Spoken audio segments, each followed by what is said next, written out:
अस्सलाम वालेकुम। आज हमारा जो टॉपिक है वो है बेसिक इलेक्ट्रॉनिक्स। सिंपल तरीके से, बहुत ही आसान तरीके से सारी इलेक्ट्रॉनिक्स को एक लेक्चर में हम जो है ना वो यहाँ पर स्टडी करेंगे। बिल्कुल एक दो तीन पांच स्लाइड्स है जिससे आपको सारा आइडिया हो जाएगा कि इलेक्ट्रॉनिक्स में क्या क्या चीज़ें हैं, क्या क्या कंपोनेंट्स होते हैं, क्या क्या मटेरियल, सब कुछ इसमें आज इसकी एप्लीकेशन क्या है।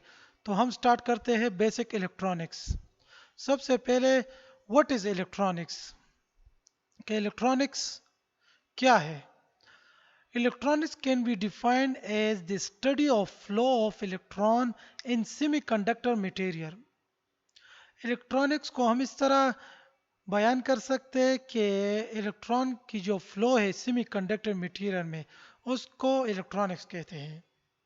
सेमीकंडक्टर ये आगे आएगा।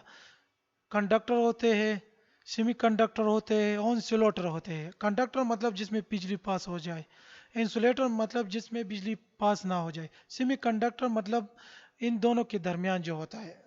तो जैसे जर्मेनियम सिलिकॉन है, तो सेमीकंडक्टर मटेरियल में इलेक्ट्रॉन्स के फ्लो को इलेक्ट्रॉनिक्स कहते हैं, सिंपल डिफिनीशन में। अब क्वेश्चन नंबर 2 आता है, what are the basic electronics devices. अब हमारे पास बेसिक इलेक्ट्रॉनिक्स डिवाइसेस क्या है। Basic electronics devices are tubes and transistor. ये हमारे पास ट्यूब्स हैं जो पुराने ज़माने में यूज़ होते थे। 1900 से 1960 के एरा में ये यूज़ होते थे। तो ये हमारे पास बेसिक इलेक्ट्रॉनिक्स डिवाइस होते थे। पहले ट्यूब्स होते थे, ये पुराने जितने मशीन्स वगैरह में देखे 1960 तक थे। फिर उसके बाद ट्रांजिस्टर हमारे पास इजाद हुए। 1960 से लेकर अभी तक ट्रांजिस्टर ही यूज़ होते हैं। अभी आप लोग कहेंगे आईसीज वगैरह, ये सारा इसी के मिक्सचर से बने हैं। फिर ये टाइप्स होते हैं ट्रांजिस्टर के अलग अलग। तो ये हमारे पास थे बेसिक इलेक्ट्रॉनिक्स डिवाइसेस है। अब हम आगे जाते हैं।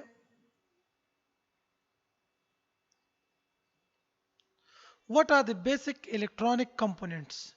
हमारे पास बेसिक इलेक्ट्रॉनिक्स कंपोनेंट कौन कौन से हैं। तो हमारे पास तीन बेसिक इलेक्ट्रॉनिक्स कंपोनेंट्स है। फर्स्ट जो है ना रेजिस्टर, दूसरा है कैपेसिटर, तीसरा है इंडक्टर। अब ये तीन जो है ना बेसिक है, हर एक सर्किट में आपको मिलेंगे। अब रेजिस्टर का क्या काम है, कैपेसिटर का क्या काम है, इंडक्टर का क्या काम है, इस पर जो है हम आगे डिटेल में पढ़ेंगे। ये सिर्फ आपको इलेक्ट्रॉनिक्स समझाना है कि पूरा इलेक्ट्रॉनिक्स हमारे पास क्या है। अब रेजिस्टर रेजिस्ट करता है करंट को, रेजिस्टेंस मतलब मुजाहिमत। कैपेसिटर चार्ज स्टोर करता है, इंडक्टर भी उसी तरह करता है। लेकिन अब देखो इसको आर सी एल, रेजिस्टर को आर से, कैपेसिटर को सी से और इंडक्टर को एल से हम डिनोट करते हैं। इसकी पूरी जो है ना, ये पूरा जो एक्सप्लेन करेंगे ये इंशाल्लाह अगले लेक्चर्स में। इसके बाद हमारे पास हो गए बेसिक कंपोनेंट्स। इसके बाद हमारे पास आते हैं base what are the basic electronic circuits. तो हमारे पास कौन से जो बेसिक सर्किट्स ऑफ इलेक्ट्रॉनिक्स है, वो है पहला है रेक्टिफायर, दूसरा है एम्पलीफायर, तीसरा है ऑसिलेटर। अब ये हमारे पास सर्किट्स आ गए। तो सबसे पहले हम के what is a rectifier. Rectifier क्या है। ए रेक्टिफायर सिंपल इसका काम है, it changes AC input into DC. ये हमारे पास क्या करता है, सिंपल एसी इनपुट को डीसी में कन्वर्ट करता है। अब इसके टाइप्स भी है, types of rectifier. Half wave है, फुल वेव है, ब्रिज रेक्टिफायर है। अब इसकी डिटेल में हम नहीं जाते, इस इनको इंशाल्लाह आगे लेक्चर्स में पढ़ेंगे। हाफ वेव, फुल वेव और ब्रिज रेक्टिफायर, इनके ये देखो डायग्राम्स भी है, फुल वेव का, ब्रिज का। ये अलग अलग टॉपिक है, फिर इंशाल्लाह आगे डिस्कस करेंगे। सिंपल रेक्टिफायर का क्या काम है, it changes AC input into DC. अब हम आगे जाते हैं कि व्हाट इज एन एम्पलीफायर, कि एम्पलीफायर क्या है। It's amplifies the input signal. जो हमारे पास इनपुट सिग्नल आता है उसको ये एम्पलीफायर करता है, मतलब बढ़ाता है। जैसे एम्पलीफायर्स है हमारे पास, मतलब जब हम साउंड में कुछ आवाज़ देते वगैरह, जो हमारी आवाज़ स्लो होती है तो हम एम्पलीफायर लगाकर उसको बूस्ट कर देते हैं, एम्पलीफाई कर देते हैं अपने सिग्नल को। अब ये देखो, ये उसका एक बेसिक सर्किट भी बनाया हुआ है एम्पलीफायर का। इसमें ट्रांजिस्टर लगे हुए हैं, आईसीज लगे हुए हैं, डायोड है, रेजिस्टर है, कैपेसिटर है, एक स्पीकर लगा हुआ है। अब हम आगे जाते हैं, व्हाट इज एन ऑसिलेटर, कि ऑसिलेटर क्या है? It generates AC output signal from its own DC power supply without having any AC input. अगर सिंपल हम कहें ना, oscillators convert DC to AC.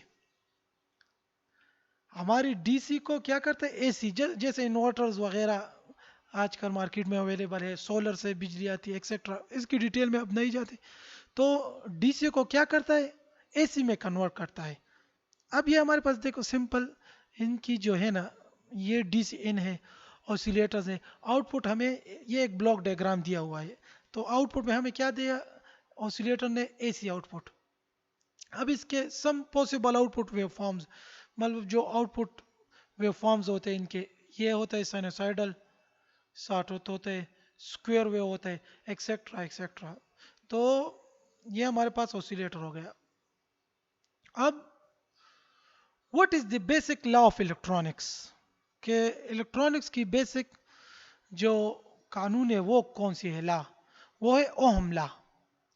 Ohm ला को हम इस तरह डिफाइन करते हैं कि करंट जो है ना, करंट डायरेक्टली प्रोपोर्शनल है वोल्टेज के, और इन्वर्सली प्रोपोर्शनल है रेजिस्टेंस के। मतलब करंट, वोल्टेज बढ़ेगी तो करंट भी बढ़ेगा, और अगर रेजिस्टेंस बढ़ेगी, ज़्यादा होगी, तो करंट कम होगा।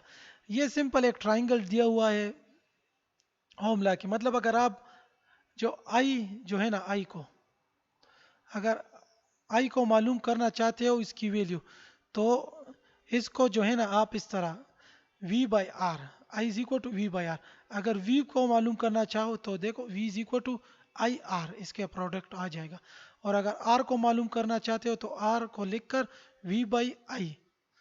तो ये देखो, वोल्टेज वोल्ट्स, करंट की जो यूनिट है एम्पेयर है, और आर की जो यूनिट है वो ओहम्स है।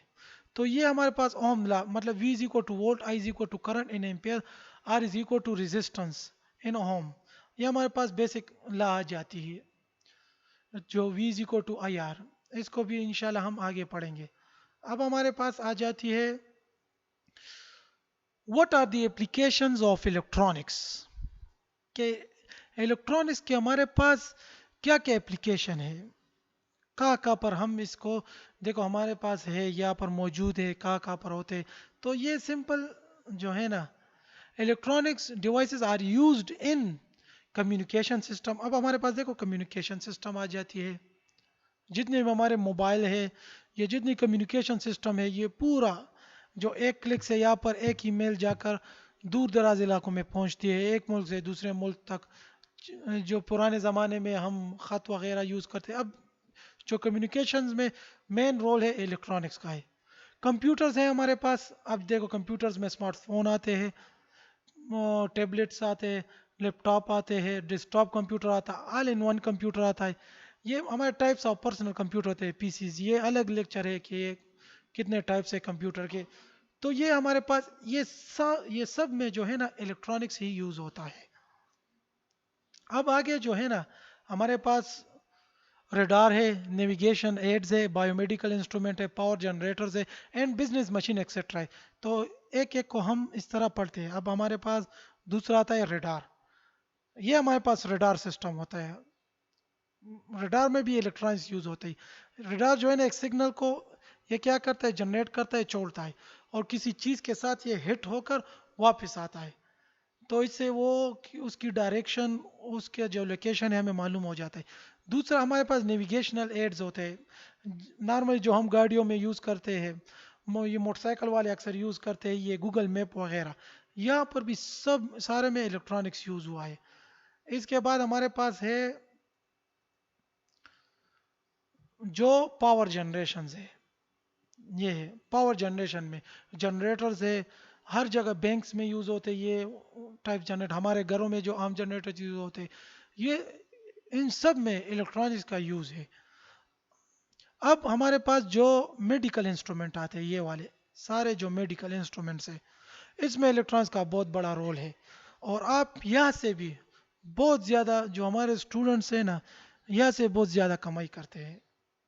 नॉर्मली वो मुझे बताते कि 2 से या 1 लाख 2 लाख 1.5 लाख हम ये नॉर्मल कमाते हैं इन कंपोनेंट्स में नॉर्मली।